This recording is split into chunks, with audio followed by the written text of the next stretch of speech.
Hey guys, so today I'm going to teach you how to get a few tricks, 3 tricks to get better at butterfly.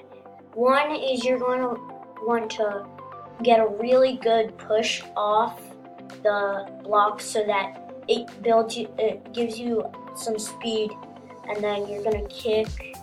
Yeah, so that gives you some speed. Number 2.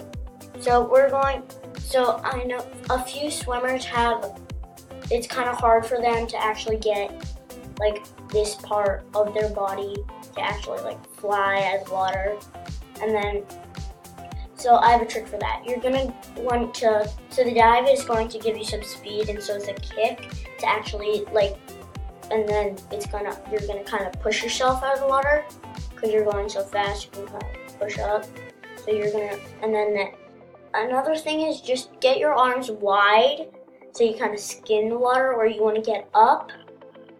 And then you're gonna dive back into the water, and then that's kind of like the dive that you took off the block, which is you're gonna kick, and then you're gonna kind of jump out of the water again and dive.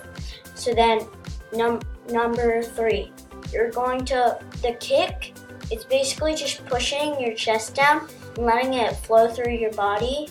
So then you're just gonna keep on doing it. And then kind of think of it as pushing your back against a tree, and then your feet kind of like, and then keep pushing your back against the tree. You wanna push it really hard, and then. So thank you for watching how to get better at butterfly.